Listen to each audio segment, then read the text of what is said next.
Thank you very much. Please be seated.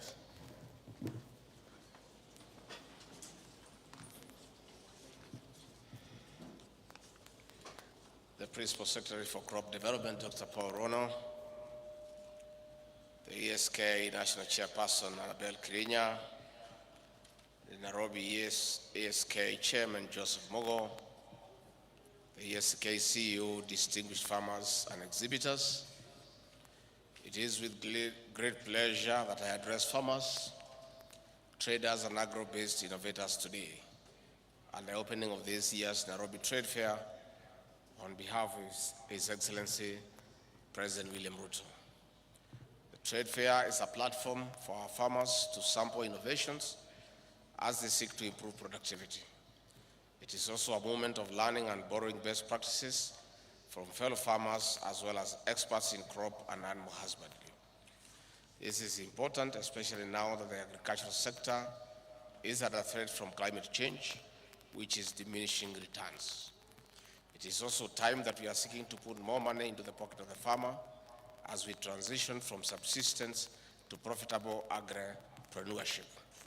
In this regard, I wish to congratulate and thank the Ministry of Agriculture and the Agricultural Society of Kenya for this year's theme, promoting climate-smart agriculture and trade initiatives for sustainable economic growth. Distinguished farmers, ladies and gentlemen, our administration recognizes the agricultural sector as a basis and driver of the manufacturing and industrial revolution of this country. It is in line with our development plan, the bottom-up economic transformation agenda. But this is not possible unless we support the farmer to incorporate climate resilient structures, including drought-tolerant crop and animal varieties, recycling of organic matter to reduce carbon emissions, pollution, and other related factors. This is one of the reasons that I'm excited with the innovations exhibited there in form of farm machinery, appliances, as well as best crops and animal management practices. Some of the outstanding innovations are from our Juakali sector, which is driving transformative and affordable solutions to the small-scale farmer and small industries. This is a milestone in catalyzing value addition under various subsectors such as the cotton industry. To encourage the artisans to do more, we are now certifying their skills, knowledge, and expertise through the recognition of prior learning policy, which was launched in March 2023. Through partnerships with the TVET institutions, my office, in collaboration with the line ministries, has created a framework of linking skilled artisans to jobs and business opportunities, including value addition, agribusiness, agri-tech, and local manufacturing. I encourage farmers to take the challenge and integrate climate-smart agriculture practices displayed here by our artisans to boost production.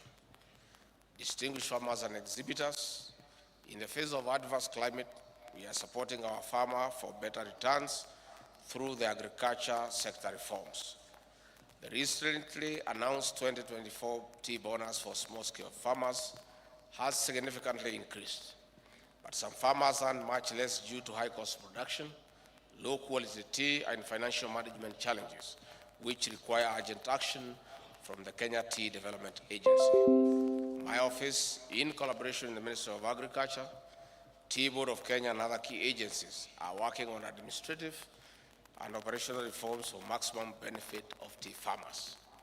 We are also supporting factories' installation of orthodox tea machines as one of the ways of diversifying to fetch more money. This is apart from providing equipment for specialty tea production, efforts that have increased smallholder farmer earnings from 59 shillings in 2022 to 66 shillings in 2024. I therefore urge our farmers who are uprooting tea bushes more so in the waste of the rift to give us time to streamline the subsector as promised.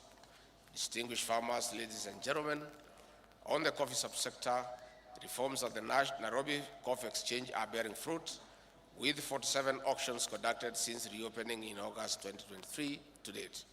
The average price per 50 kg bag has increased to $237 from $188 before the reforms. Today, we have 15 farmer cooperative union brokers or grower brokers who are presenting own coffee for sale at the Nairobi Coffee Exchange as opposed to only one before the reforms. This is the transparency and empowerment we envisaged under the coffee reforms where the farmer is king. Besides, the direct settlement system has ensured faster and transparent payment of coffee sale proceeds. This has alleviated cash flow challenges among farmers, enabling them to reinvest in farm inputs for productivity. The government has also initiated the Coffee Cherry Advance Kitty managed by the new Kenya Planters Cooperative Union. In the financial year 2024-2025, we have an additional allocation of 3 billion shillings for the Coffee Cherry Revolving Fund.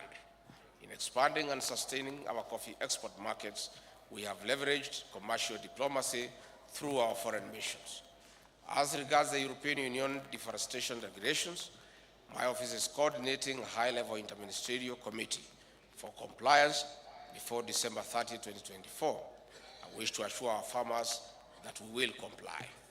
To further our interventions in the agricultural sector, we have registered and georeferenced at least 15,895 agro-dealers and 7,115 stockists across 45 counties, excluding Nairobi and Mombasa.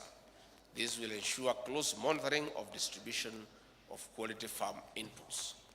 In our determination to cut and end importation of edible oils, we have supplied over 556 metric tons of sunflower seeds to farmers in 34 counties, with more investment in seed multiplication and coconut cultivation. This has increased land under sunflower farming from 60,000 acres in 2022 to 64,000 acres in 2024. With improved local production, we have stopped sugar importation, which has contributed to low prices for consumers. Due to increased maize production, there has been a drop in the cost of 2 kg maize flour packet from 169 shillings at the beginning of the year to 130 shillings. In sustaining production, we have also distributed over 8.6 million bags of fertilizer this year, against 1.4 million bags in 2022. In the leather industry, we have made operational the Karioko Common Manufacturing Facility, completing the central effluent treatment plants at Kenani Industrial Leather Park and providing training and tools to flayers. On the other hand, livestock ag insurance scheme has increased from 304,000 in 2022 to 503,000 in 2024, providing financial support to pastoralists.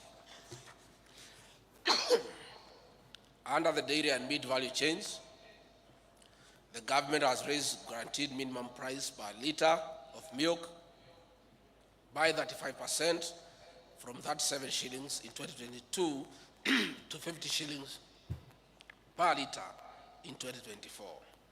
Milk production has also increased from 4.6 billion litres in 2022 to 5.2 billion litres in 2024. On the animal genetic resources, we produced 944 doses of bull semen and established a new goat semen facility. We also continue implementing duty waivers and VAT exemptions to increase access to affordable livestock feeds. Under the avocado subsector, we are implementing reforms as we eye more exports to traditional markets and rope in new consumers in Japan, Malaysia, India, USA, among others. The reforms and other structural interventions will continue until we put more money into the pocket of the farmer. Distinguished farmers and exhibitors, on this note, I wish to thank the Minister of Agriculture, the Agricultural Society of Kenya, traders, partners, farmers and exhibitors for organizing and participating in this trade fair. It is now my pleasure to declare the Nairobi International Trade Fair officially open. Asanteni sana.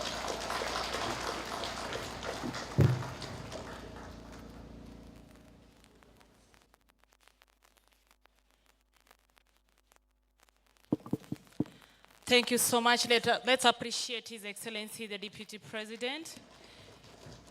Your Excellency, we now kindly invite you to kindly join us with the laws that are guiding ASK.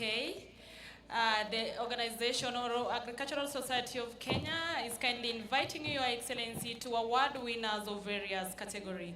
And in this regard, I would like to invite Mr. John Kibera to take us through the first category, please. Your Excellency, in line with Article 15 of the ASK Constitution, the following have been awarded Live Governor status, 25 years category. Dr. Pamenas Migwi from Nakuru Branch. Dr. Pamenas Migwi. Mr. Robert Thuo Mwangi. Dr. Aris Ruto.